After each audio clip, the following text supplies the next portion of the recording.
Assalamu alaikum, I'm Aisha and you're watching Samaa News. Here are today's headlines. A 10-day ceasefire between Lebanon and Israel has gone into effect, and US President Donald Trump said the next meeting between the United States and Iran may take place over the weekend. Trump claimed Iran had offered not to possess nuclear weapons for more than 20 years. He told reporters outside the White House that he thinks they're very close to making a deal with Iran. Hours later, at an event in Las Vegas, Nevada, Trump went further, saying the war should be ending pretty soon. Meanwhile, the Lebanese Army says that Israel has committed violations of the ceasefire after it took effect, including the intermittent shelling of several southern Lebanese villages. US President Donald Trump has said that the United States is very close to reaching a deal with Iran, and in case the deal is signed, he might come to Islamabad himself. Talking to reporters, Trump said negotiations with Iran could resume over the weekend. He also claimed that Iran has agreed to almost everything and suggested a potential agreement could bring down oil prices and global inflation.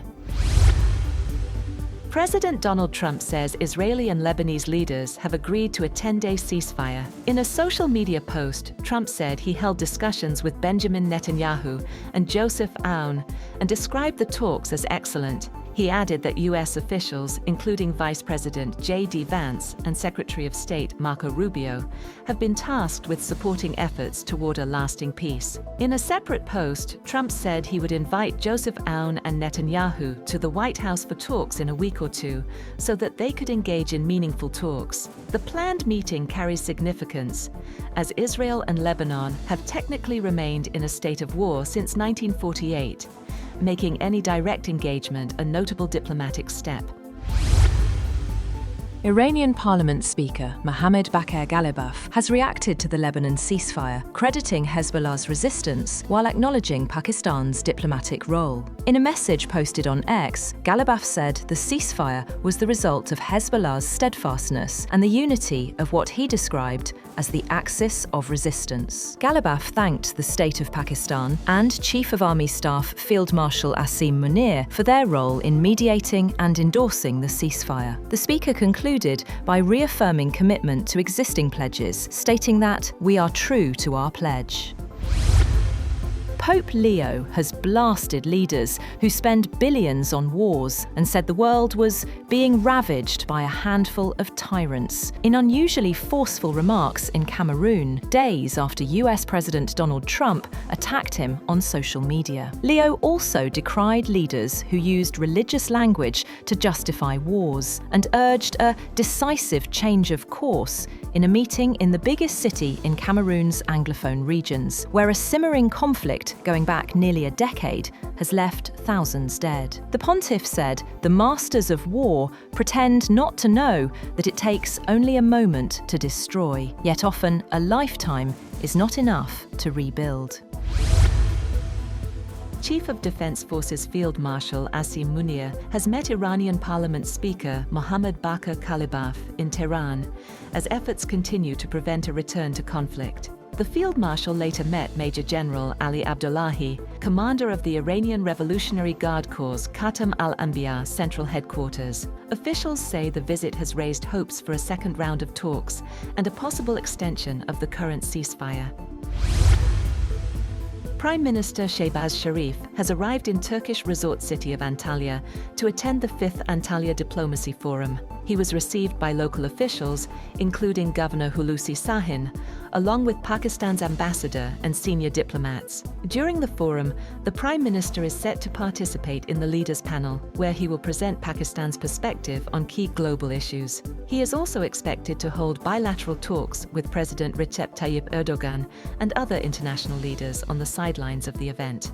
Earlier, Shehbaz Sharif met Qatari Emir Tamim bin Hamad Al Thani in Doha, where he stressed the need for de-escalation and dialogue amid ongoing regional tensions. During the meeting, both leaders discussed the evolving situation in the Gulf and emphasized the importance of diplomacy and international coordination to ensure peace and stability. The Prime Minister also reaffirmed Pakistan's condemnation of attacks targeting Qatar and expressed full solidarity with its leadership and people.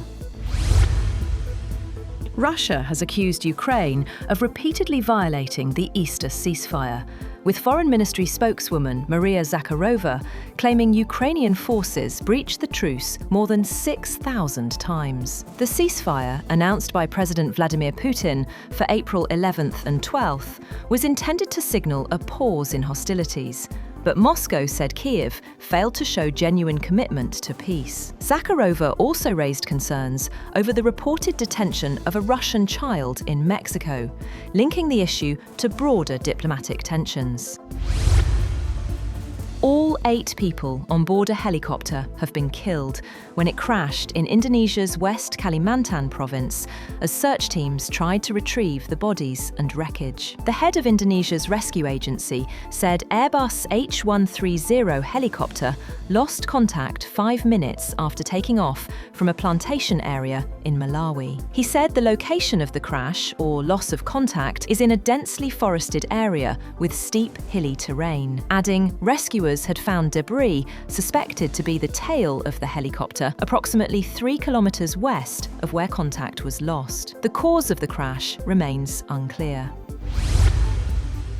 British Prime Minister Keir Starmer is facing renewed calls from his political opponents to resign after it was revealed that his former ambassador to the United States failed security vetting and was still allowed to take up the job. The government confirmed that Mandelson, who was subsequently fired after Starmer said he had lied about the strength of his relationship with sex offender Jeffrey Epstein, had failed his security vetting before taking up the role. The government said Starmer was unaware officials in the Foreign Office had overruled the vetting recommendation, and a source said the most senior official at the Foreign Ministry, Ollie Robbins, would leave his role after losing Starmer's confidence. That's all for now. For more updates, visit www.samaa.tv. Thank you for watching Samaa News.